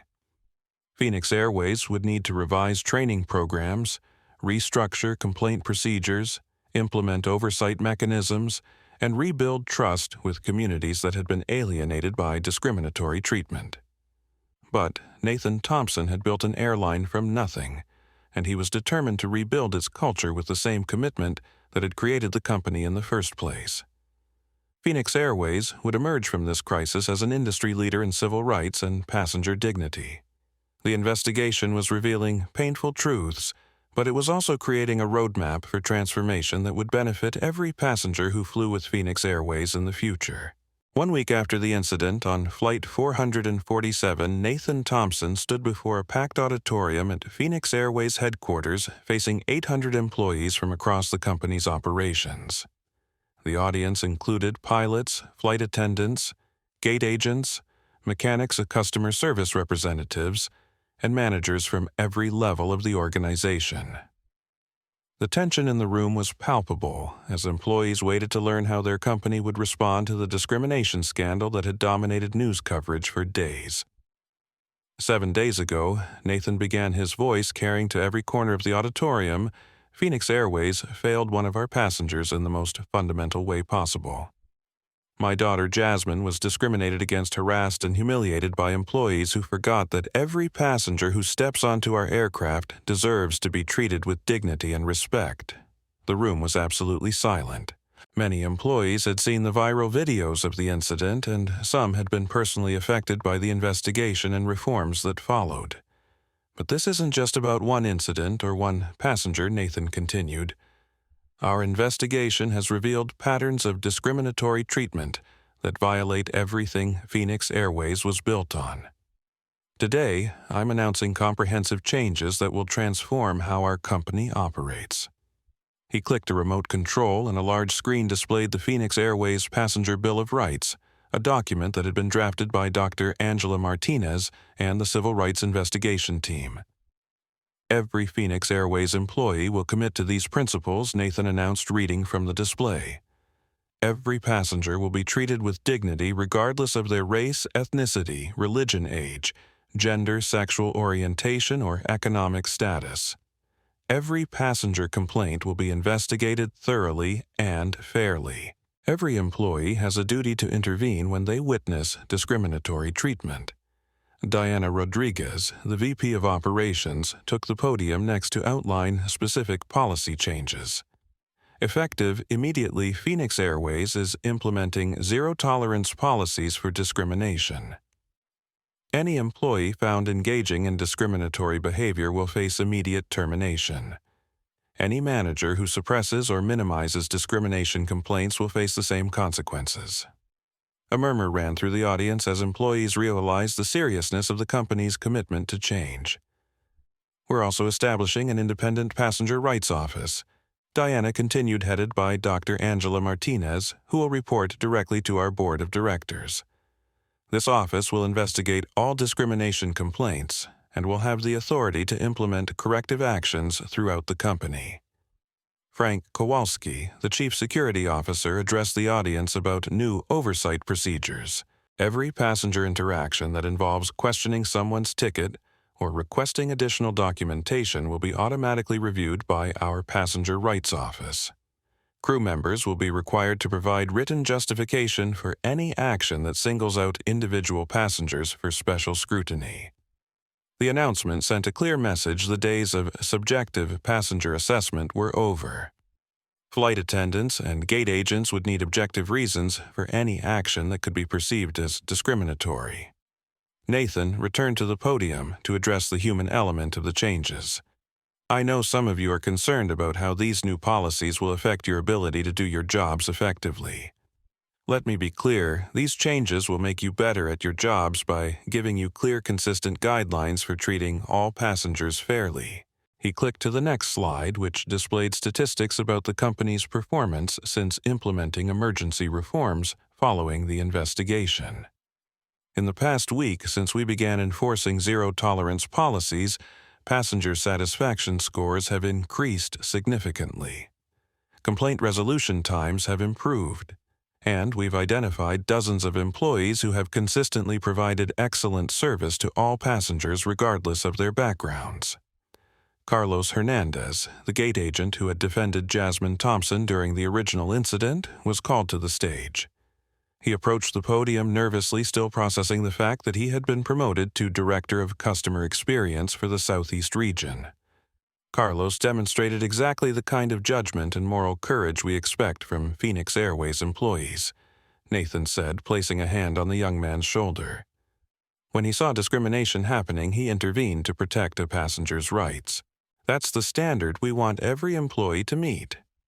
The promotion sent a powerful message to the assembled employees. Speaking up against discrimination wouldn't hurt their careers. It would advance them. Dr. Martinez took the podium to outline the new training programs that would be mandatory for all customer-facing employees. Traditional diversity training focuses on what you can't do, she explained. Our new program focuses on what you should do. You'll learn to recognize unconscious bias, practice de-escalation techniques, and develop skills for providing excellent service to passengers from all backgrounds. The training would be hands-on, scenario-based, and regularly updated based on real incidents and passenger feedback. Employees would be required to complete annual recertification, and their performance in bias-free customer service would be included in their annual reviews. Maria Santos, the gate supervisor who had tried to intervene during Jasmine's harassment, was promoted to Regional Customer Experience Director. As she addressed the audience, her voice carried the authority of someone who had earned her position by doing the right thing under pressure.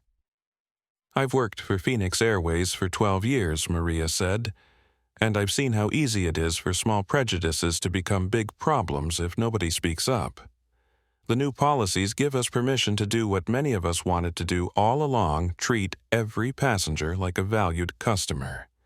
Nathan concluded the employee meeting with a personal commitment that would become central to Phoenix Airways' transformation. I'm establishing a $50 million fund to compensate passengers who were discriminated against in the past and to support civil rights organizations working to eliminate bias in the travel industry. This isn't about avoiding legal liability. It's about acknowledging the harm we've caused and working to repair it.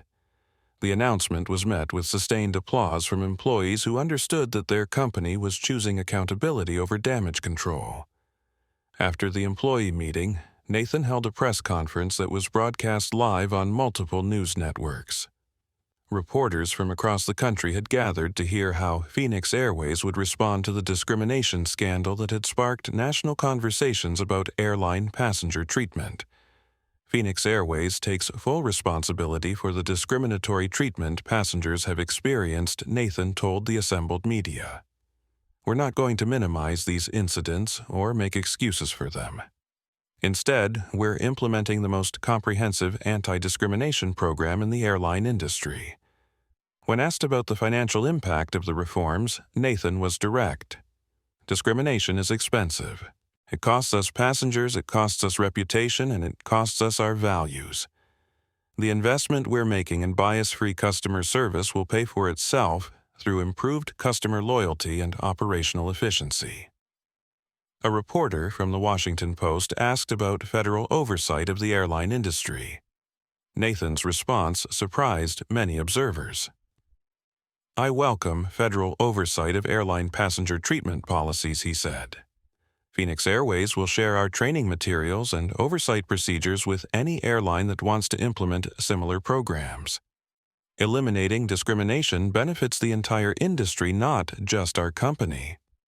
The press conference concluded with Nathan reading a statement from his daughter Jasmine, who had chosen not to appear publicly but wanted her voice heard in the company's response. My father built Phoenix Airways to be different from other airlines, Nathan read. Today, we're proving that companies can choose to be better when they're confronted with their failures. I hope other airlines will learn from our mistakes and implement similar protections for all passengers. As news of Phoenix Airways' comprehensive response spread through the industry, other airlines began quietly reviewing their own discrimination policies. The incident that had started with a torn boarding pass was beginning to transform passenger treatment standards across the aviation industry.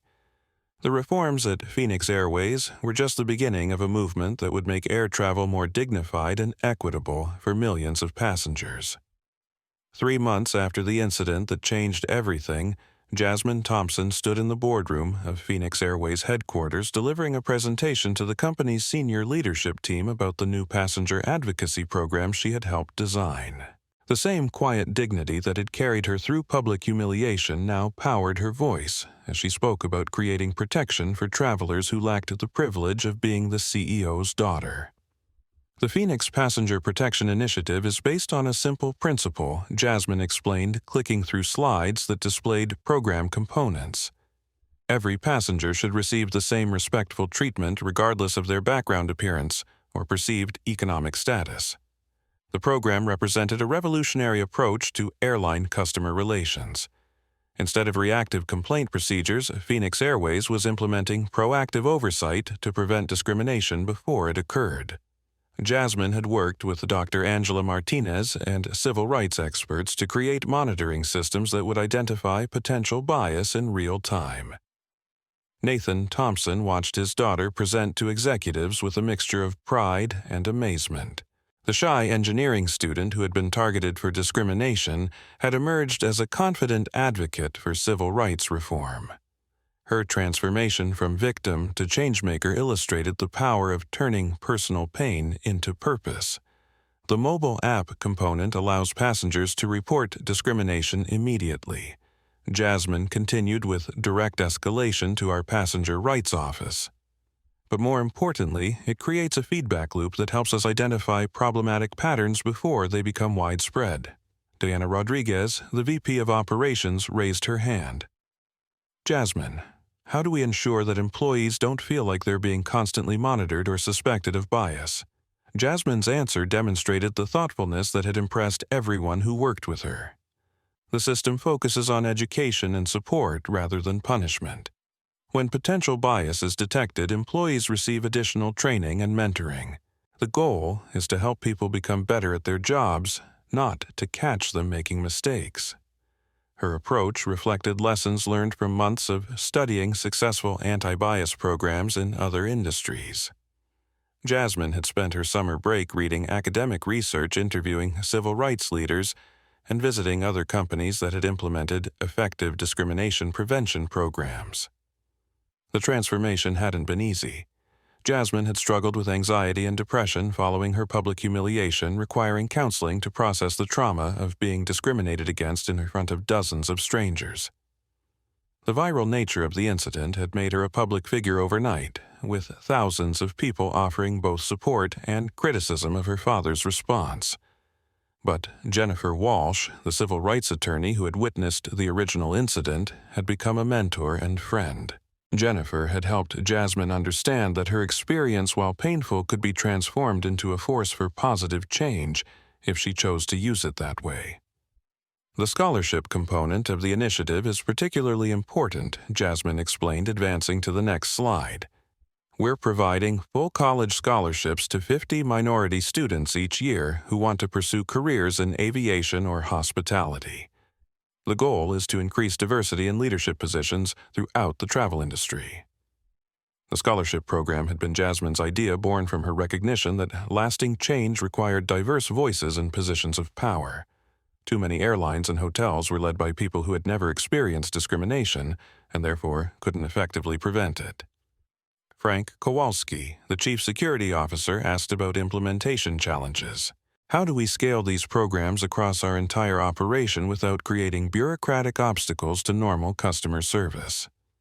We've designed the system to integrate with existing workflows. Jasmine replied confidently. Employee training includes bias awareness as part of standard customer service protocols. The monitoring systems provide real-time feedback that actually helps employees provide better service to all passengers. After the presentation, Nathan invited Jasmine to join him in his office for a private conversation. As CEO, he was immensely proud of the program his daughter had helped create. As a father, he was even prouder of the strength and character she had demonstrated in transforming her painful experience into something that would help others. "How are you really doing with all this?" Nathan asked, settling into the chair across from his daughters. "Better than I expected," Jasmine replied honestly. "The first few weeks were really hard. Seeing my face on the news, reading comments from people who either thought I was lying or thought you went too easy on the employees involved. But working on this program has helped me understand that what happened to me happens to people every day, and most of them don't have any recourse." Nathan nodded. "I'm proud of how you've channeled your experience into advocacy for other passengers. I kept thinking about something Miss Walsh said during the incident. She pointed out that I shouldn't have had to endure that treatment just because I'm not your daughter." That made me realize that our response needed to protect all passengers, not just ones who have connections. Jasmine's insight had been crucial to developing effective reforms. Many companies implementing anti-discrimination measures focused on high-profile cases while ignoring routine mistreatment of ordinary customers. The Phoenix Passenger Protection Initiative was designed to protect everyone equally. "Have you thought about what you want to do after graduation?" Nathan asked. Jasmine smiled. "Actually, yes. I want to continue working in civil rights advocacy, but I also want to finish my aerospace engineering degree. I think there's value in understanding both the technical and social aspects of the aviation industry." Her plan reflected a sophisticated understanding of how change happened in complex organizations. Technical competence combined with moral authority created a powerful platform for advocacy that could withstand challenges from industry insiders who might dismiss purely activist approaches. "Dr. Martinez has offered me a position with the Passenger Rights Office." After graduation, Jasmine continued. "I could work there while completing a master's degree in public policy. The goal would be to become an expert in both aviation operations and civil rights law." Nathan felt a surge of admiration for his daughter's vision. She was planning a career that would position her to influence industry standards far beyond Phoenix Airways. "There's something else I want to discuss with you," Jasmine said, her tone becoming more serious. "I've been approached by civil rights organizations and other airlines who want to implement similar programs.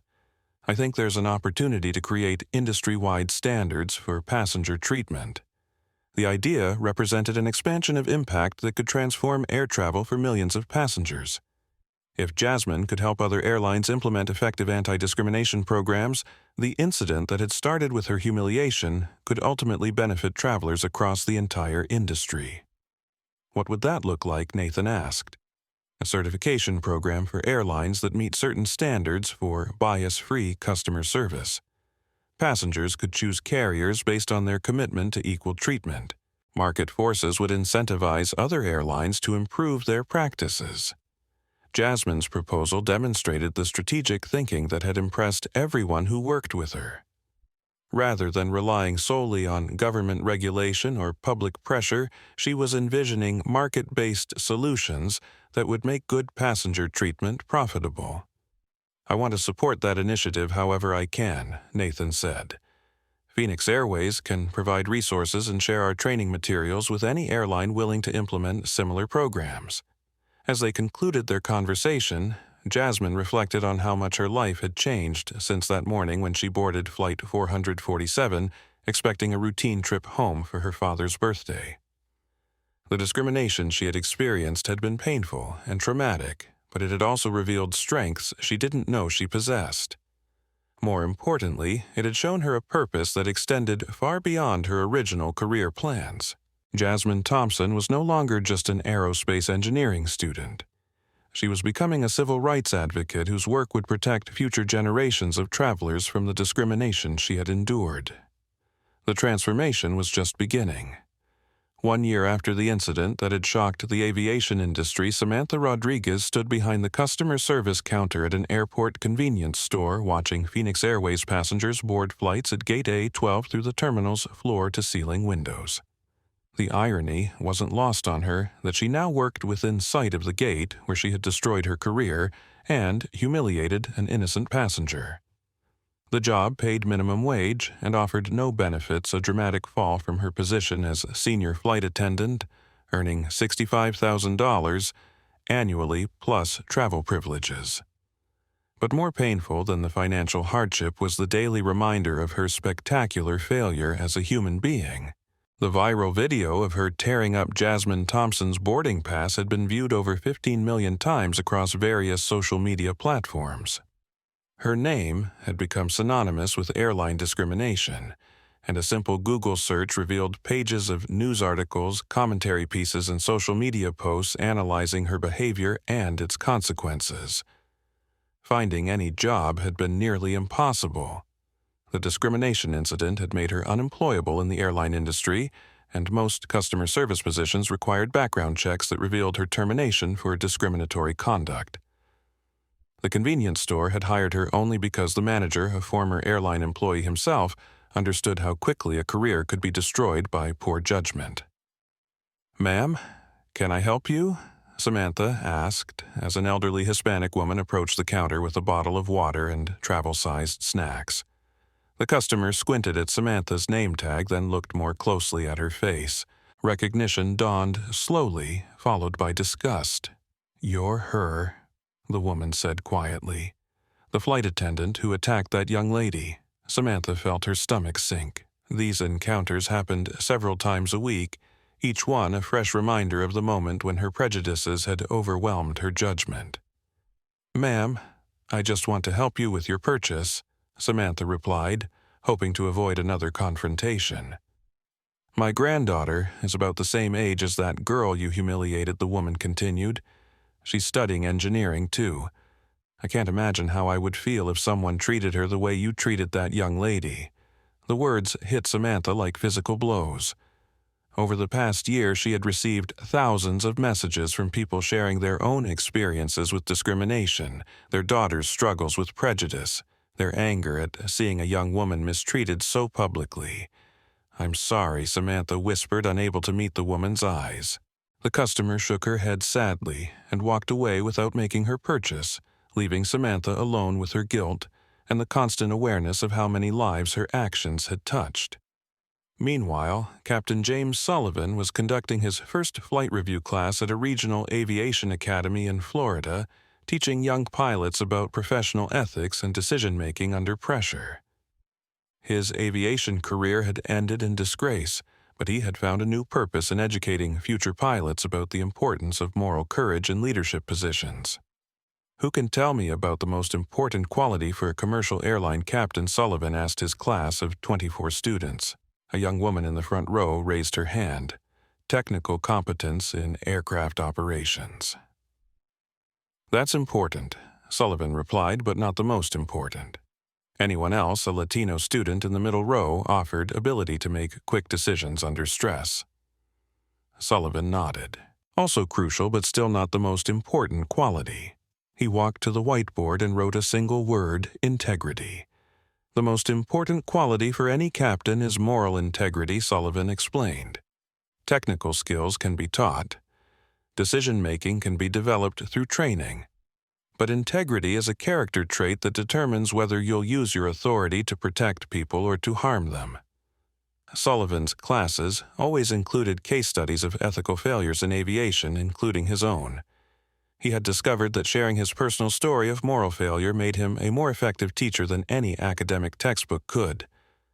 "I want to tell you about the worst decision I made in 20 years of commercial aviation." He continued, knowing that this moment always made students uncomfortable, but ultimately made them better pilots. He described the incident on Flight 447 in detail, explaining how his failure to examine evidence personally had led to supporting discriminatory treatment of an innocent passenger. Students shifted uncomfortably as he recounted his role in humiliating Jasmine Thompson. "I lost my career because I chose to trust prejudice instead of examining facts," Sullivan concluded. "I backed up a crew member who was discriminating against a passenger because it was easier than doing my own investigation. That decision destroyed my life and hurt an innocent person who deserved protection, not persecution." The classroom was absolutely silent as students absorbed the lesson. Several were taking notes, understanding that they were learning from someone who had experienced the consequences of ethical failure firsthand. "The authority you'll have as commercial pilots is significant," Sullivan continued. "Passengers trust you with their safety, their dignity, and their lives. How you use that authority will determine not just your career success, but your character as human beings." After class, a young African-American woman approached Sullivan with a question that had obviously been weighing on her mind. "Captain Sullivan, how do I make sure I don't make the same mistakes you made when I become a pilot?" The question struck at the heart of Sullivan's teaching mission. Always examine evidence personally instead of accepting other people's judgments. Always consider whether your decisions protect people or put them at risk. And always remember that your passengers are human beings who deserve dignity regardless of how they look or how much money they have. The student nodded thoughtfully. Have you ever talked to the young woman who was discriminated against on your flight? Sullivan's expression grew sad.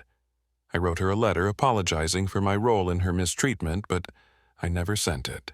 I decided that my apology would be more about making myself feel better than about helping her heal from the trauma I helped cause.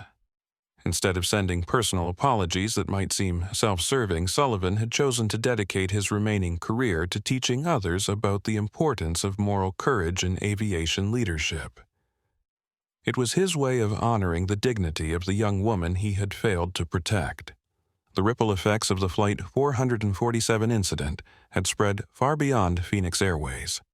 The Federal Aviation Administration had implemented new passenger rights regulations requiring all airlines to establish independent discrimination oversight offices. The Department of Transportation was conducting a comprehensive review of bias in airline customer service practices. Other airlines had quietly begun implementing their own versions of Phoenix Airways anti-discrimination training programs, recognizing that public sympathy for discriminated passengers could destroy reputations and cost millions in lost revenue. The incident had also sparked congressional hearings on discrimination in the travel industry, leading to proposed legislation that would establish federal standards for equal treatment of airline passengers. But perhaps the most significant long-term consequence was cultural. The viral nature of Jasmine Thompson's experience had made discrimination more visible and therefore more costly for companies that failed to address it. Passengers were increasingly aware of their rights and more willing to document and share instances of biased treatment. The torn boarding pass that had started everything had become a symbol of how individual acts of courage could spark broad social change. Jasmine Thompson's refusal to accept injustice had created a movement that was making air travel more equitable for millions of passengers. The transformation continued to spread one flight at a time. 1 year after the incident that had shocked the aviation industry, Jasmine Thompson walked through the familiar corridors of Miami International Airport. But this time, her steps carried the confidence of someone who had transformed personal trauma into a force for positive change. She was returning to Gate A12, not as a victim, but as the newly appointed Director of Passenger Equity for Phoenix Airways, a position created specifically to institutionalize the reforms that had emerged from her experience.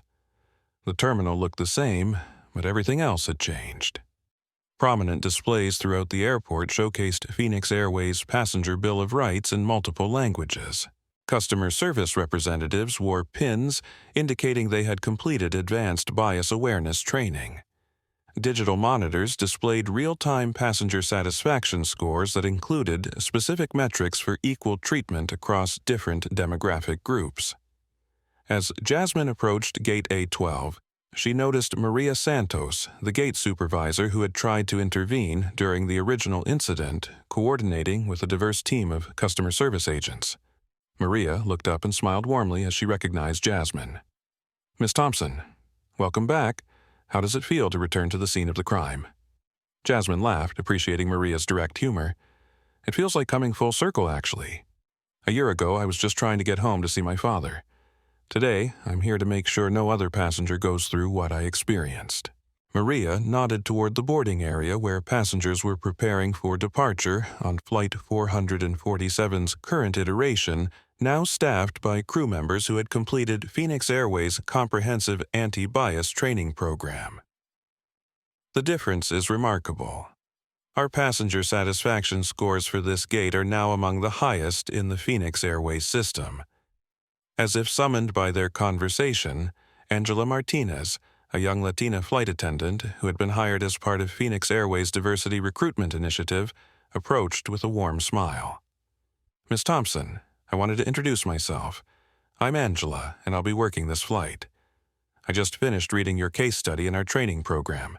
Your courage in standing up to discrimination has inspired all of us to be better advocates for passenger dignity." Jasmine felt a surge of emotion at the young woman's words.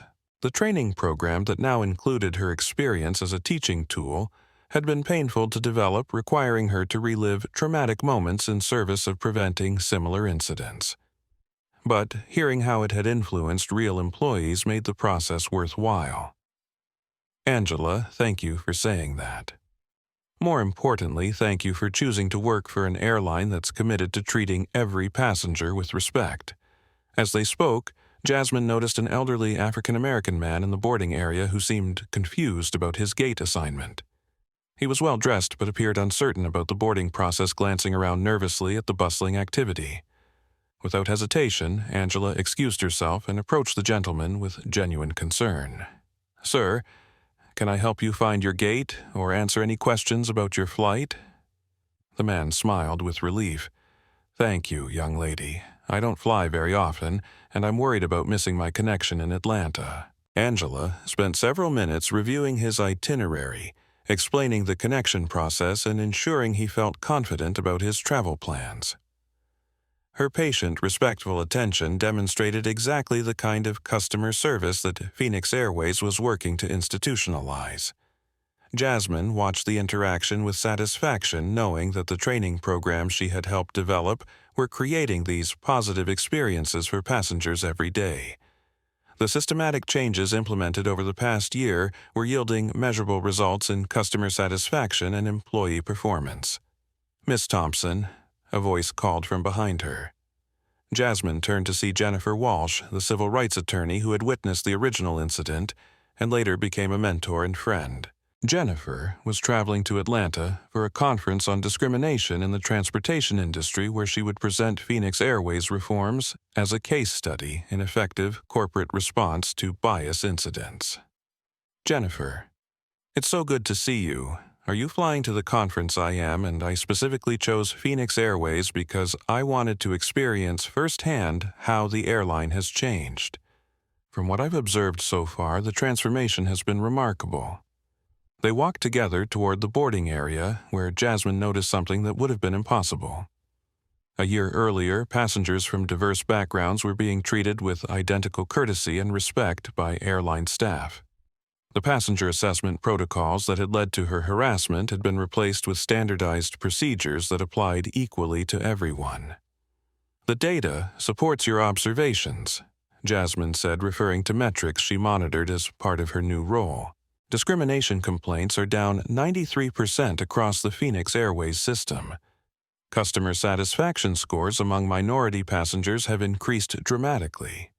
And employee morale has improved because people feel good about working for a company that matches their values." Jennifer nodded approvingly. The business case for treating people well turns out to be pretty compelling.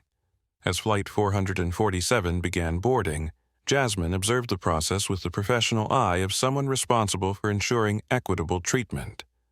She noted how crew members greeted passengers consistently, how boarding procedures were applied uniformly, and how any questions or concerns were handled with patience and respect. The transformation was particularly evident when she noticed a young black woman in casual travel clothes approaching the first-class boarding line. A year ago, such a passenger might have been subjected to suspicious scrutiny or additional questions about her ticket validity. Today, Angela Martinez greeted her with the same professional warmth she offered every passenger. "Good morning. I see you're in seat 2A today. That's a wonderful spot with a great view. Can I help you with anything as you board?" The woman smiled and thanked Angela before proceeding onto the aircraft without incident. The interaction was unremarkable in its normality, which was exactly what made it remarkable as evidence of cultural change. "That's what success looks like," Jennifer observed, having noticed the same interaction. Ordinary courtesy extended to everyone regardless of their appearance or assumptions about their economic status. Jasmine nodded, feeling a deep sense of satisfaction at witnessing the positive changes that had emerged from her painful experience. The young woman boarding Flight 447 would never know that her seamless travel experience was partially the result of reforms sparked by discrimination against another passenger in that same seat exactly 1 year earlier. As the flight departed on schedule with no incidents, no complaints, and satisfied passengers, Jasmine reflected on the journey that had brought her back to Gate A12. The torn boarding pass that had symbolized her humiliation had ultimately become the catalyst for transformation that protected countless other travelers.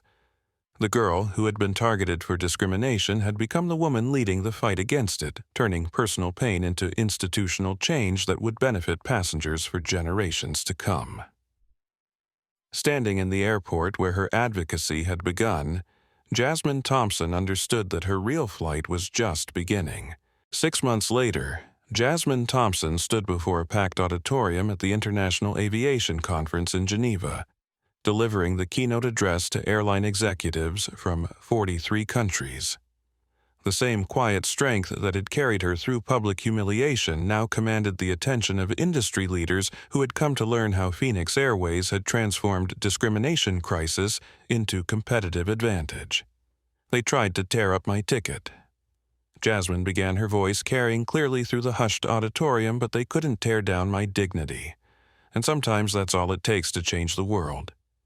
The audience of airline CEOs, government officials, and passenger advocacy groups sat in absolute silence as she recounted the incident that had sparked global conversations about bias in air travel.